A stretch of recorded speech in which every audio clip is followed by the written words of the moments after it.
Ella es Ana, la reina de Gran Bretaña desde 1702 hasta 1714. Ana, durante su reinado, específicamente en 1709, aprobó lo que sería la primera ley de la que se tiene registro sobre los derechos de autor, bajo el título de Ley para el fomento del aprendizaje mediante la concesión de las copias de libros impresos en los autores o compradores de dichas copias durante los tiempos allí mencionados. O también el Estatuto de Ana para los panas. Pero loco, ¿de qué coño se trata exactamente ese tratado? Primero, paciencia y respeto que ni mi papá me habla tan feo. Segundo, concedió a editores de libros la protección legal durante 14 años desde el momento que se aprobó dicha ley, así como 21 años de protección para cualquier libro que ya estuviese impreso. Si el autor seguía vivo, se renovaban otros 14 años. Y para una estimación de vida de aproximadamente 29 años en el siglo XVIII, 14 años me parece una eternidad. Esta ley determinó que para copiar, reimprimir o importar un libro, debía haber un consentimiento previo del autor. Atentos a esta palabra, consentimiento. Aquellos que infringían los derechos de autor tenían que pagar una multa de 1 centavo por cada hoja del libro, donde la ganancia se dividía entre la mitad para el autor y la otra mitad para la corona, porque ya sabes, impuestos. Además, el libro en cuestión debía ser destruido. Bueno, el libro no tiene la culpa, pero yo como no soy reina, yo no opino. Obviamente, para que entrara en vigor, había que registrar el libro en la compañía de papeleros antes de su publicación, lo que también facilitaba localizar los datos del dueño de las obras. Lo importante es que sigue siendo uno de los primeros registros en decir, de alguna forma, epa ciudadano, ¿qué haces plagiando 100 años de soledad? Mejor léase 100 años de seriedad para que aprenda a respetar. Actualmente tenemos un abanico más amplio en materia legal de protección. Pero antes de entrar en esos terrenos, vayamos a los conceptos. Primero, ¿qué coño son los derechos de autor? Es un término jurídico que describe y determina los derechos que tienen los creadores o autores sobre sus obras, sean literarias o artísticas, productos y servicios tanto culturales, tecnológicos como comerciales. De esta manera, el autor de una obra o producto será reconocido como el único creador. ¿Te acuerdas de Stingy de Lazy Town, el que decía que todo era suyo? Bueno, los derechos de autor son para darle un parado a gente así que anda de cleptómana apropiándose de todo lo que se le atraviese y ganando dinero a costa de los demás. Aunque sí, yo sé que Stingy no ganaba dinero por eso, pero tú me entiendes. Antes de entrar en el tema de registros y todo eso, hay que aclarar que el derecho de autor se obtiene de manera automática al crear una obra, y que además es un derecho moral intransferible, es decir, nunca dejará de ser tuyo. Yo creo que es la única cosa en la vida que te va a pertenecer al 100%. Según lo establecido en el Convenio de Berna para la protección de las obras literarias y artísticas de 1886. Honestamente a mí me da mucha caligüe leerlo, pero ahí te lo dejo en la descripción por si te interesa. Entonces el copyright y los derechos de autor son la misma cosa, ¿no?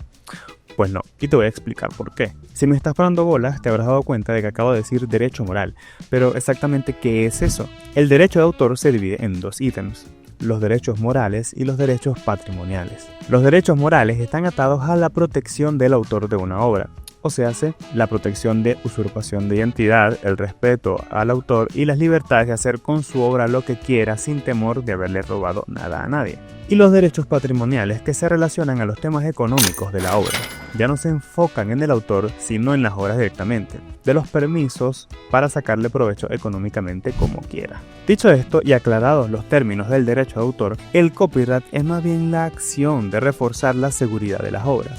Es como el código que te llega por mensaje al iniciar sesión en otro dispositivo, ¿sabes? Es más bien el registro en una oficina competente para que sea super mega archi recontra super duper oficial que la obra es tuya. Por eso te ganas una chapita y todo. Esta chapita que está aquí. Y puede que te preguntes, si no registro mis obras en la oficina competente, ¿significa que pierdo mi obra? Y si te preguntaste eso, significa que no me estás parando bolas. Te dije que el derecho de autor en términos de moralidad dejó claro que es un derecho intransferible. Nadie te lo puede quitar siempre y cuando puedas demostrar en todo término que esa obra sea tuya. Otra cosa es que solo funciona con ideas materializadas, no con ideas y ya. O sea, haz de cuenta de que tenías la idea de hacer algo, pero viste que fulanito hizo esa misma idea, porque las casualidades existen. Pues te jodes porque fulanito la creó antes que tú. Es cierto que los derechos de autor aplican para toda creación humana, pero en el amplio espectro que abarca, lo voy a mega reducir al espacio que nos compete. la ilustración. En principio, las ilustraciones pertenecen al ilustrador por el simple hecho de haberla creado, como mencioné antes, pero hay que tomar en cuenta dos cosas: las licencias de uso y la cesión de derechos. Las licencias y cesión de derechos van de la mano con el tema del copyright, ya que estos se encargan de los temas monetarios, solo que desglosados de forma más específica sobre cómo, para qué y hasta cuándo. Para ser más claro, el derecho intelectual de la obra siempre será tuyo. Tu obra es tuya y ya. Pero si tú haces una pieza para un cliente y este quiere usarla para generar más dinero, o es algo que se vaya a exponer en un lugar que sabes que puede tener una ganancia pasiva mayor, puedes ceder ciertos derechos a ese cliente para que sea un win-win. Te explico. Los derechos se ceden en un documento mejor conocido como un contrato. Se ceden exactamente para el contenido y bajo los parámetros que se fija en el contrato, donde lo ideal pero no obligatorio es que sea escrito o redactado por el artista. En este documento se establece general y principalmente tiempos de reproducción, cantidad de piezas a reproducir, dónde se puede plasmar la pieza, dónde no se puede plasmar la pieza, si se puede o no se puede revender la pieza, si se puede modificar o editar la pieza original y un largo etcétera que depende demasiado de las necesidades y directrices del artista, o incluso, como dije antes, del cliente. Puede ceder todos los derechos que quiera, pero no el moral, porque como he dicho hasta el cansancio, es intransferible. Entonces te preguntarás, ¿tengo que mandarle un contrato a todo el que vea mis piezas en internet? Obviamente que no, porque esos no son clientes. Sé que el temor de muchos sobre que nos roben o plagien las ilustraciones, porque si hay algo que define a los internautas es ser rolitrancos de mamá. Lamentablemente en casos de robos en internet casi nunca se puede hacer nada, más allá de demostrar hasta el cansancio que la obra original es tuya y que la reputación del copión se vaya al foso. Además, en términos nacionales, estoy seguro que un proceso legal porque alguien copió una ilustración que no es suya saldría muchísimo más costosa que las posibles ganancias que se puedan generar.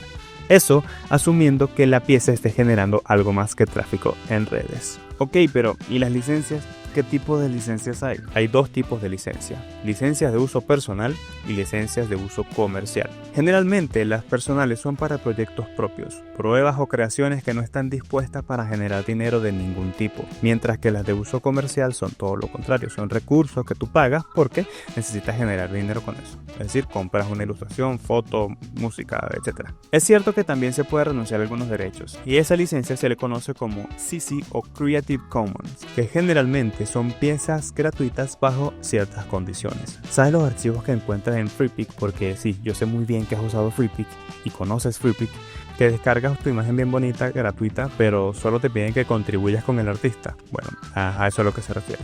Es como que te dejan usarla bajo ciertas condiciones. Y por último, y las favoritas de todos, son las que son de dominio público, como la película de Winnie Pooh, la de terror. Eso pasó porque el personaje se hizo de dominio público. Son gratis, se pueden utilizar como quieras. Para que lleguen a ser de esta categoría, creo que depende de cada país. Generalmente son cuando han pasado más de 50 años de que el autor se desconectó del servidor. Ahora, como mentalmente estamos en Suiza, pero físicamente en Latinoamérica y peor todavía en Venezuela, ¿cómo funciona el tema de la legalidad y los derechos de autor en esta parte del mundo? Te preguntarás. O sea, ¿existe forma o existe esa oficina donde pueda registrar mis furros? Y mira, sí existe y te la presento, se llama SAPI. Entiéndase por sus siglas como Servicio Autónomo de la Propiedad Intelectual. Ojo, no confundir con SAPO, que esos son los que se llaman guardianas. En teoría funciona como cualquier otro país, solo que depende y varía de la obra que quieras registrar. Son bastante claros en la Declaración de Derechos Patrimoniales, así que te los voy a explicar rápidamente. 1. De reproducción. Es decir, sácale cuantas copias quieras a tu dibujito bonito. 2. De publicación, decir a voz populi, yo hice esto, pero en un papel. 3. De distribución, hacerle saber a la gente que estás vendiendo esta pieza. 4. De comunicación, interpretación y ejecución pública, es decir, tú eliges los medios de difusión de tu obra. Y por último, derechos conexos. Es más o menos el conjunto de leyes que avalan tu posición de creador. Insisto, todas las creaciones existentes tienen marcada como una vaca un sello de que la pieza es tuya por derecho moral intransferible. Insisto, actualmente es casi imposible evitar que nos roben nuestro trabajo en internet, más que todo en redes sociales. Hay casos donde gente retuitea una obra generando más tráfico que el autor original, que pueden sonar como algo inofensivo, pero no podemos negar que eso nos resta posibilidad de aumentar una cartera de clientes. Siempre podemos buscar la forma diplomática, escribiendo por privado o reafirmando nuestra autoridad como los padres de Timmy. Aquí te dan un par de recomendaciones para evitar cualquier tipo de problema futuro. Número 1. La marca de agua. En tus piezas pon una marca de agua notoria y difícil de quitar. No hablo de estampar tu nombre en toda la cara de un personaje, sino más bien hacerla parte de la composición para que de manera que si alguien quiera quitarla, le reste impacto o intención a lo que hiciste. También puedes ponerla como tú quieras, no digo que sea obligatorio hacerlo así, más bien es una recomendación para que la tengas en cuenta. 2. Ten un respaldo de todas tus obras, todos los editables. Ayuda muchísimo tener un disco duro externo o una suscripción a una nube como Google Drive. Amigo, te gastas $30 en un jueguito de Steam, que no te duela bajarte con $2 mensuales para mantener a esto que es súper importante y es parte de tu trabajo. Número 3. Haz un contrato o por lo menos deja escrito de alguna forma todos tus parámetros, reglas y permisos de tu trabajo para con tus clientes. Te voy a dejar en la descripción 2 descargables que pueden ayudar a orientarte en este aspecto. Si te sirve de algo, puedes buscar ayuda de un abogado para redactar un contrato muchísimo más completo y que se ajuste a tus necesidades y a las de tus clientes. Solo nos queda esperar lo mejor de nuestra sociedad. Los derechos de autor son fundamentales para proteger la creatividad y el trabajo intelectual de los autores, permitiendo que reciban el reconocimiento y las ganancias por sus creaciones, y siempre nos va a ayudar a mantener la paz y el respeto con todos en el gremio. El equilibrio entre la protección de los derechos y el acceso a las obras es muy necesario para fomentar el crecimiento artístico de nuestra sociedad, asegurando los derechos de todos los creadores para seguir viendo esta labor como un trabajo que vale la pena proteger. Lo que amamos y lo que nos importa es lo que protegemos. Si el video te gustó, me ayudarías muchísimo dejando tu like, comentando tu opinión al respecto y suscribiéndote al canal. Sígueme en mis demás redes sociales y nos estamos viendo en un próximo video. Bye bye.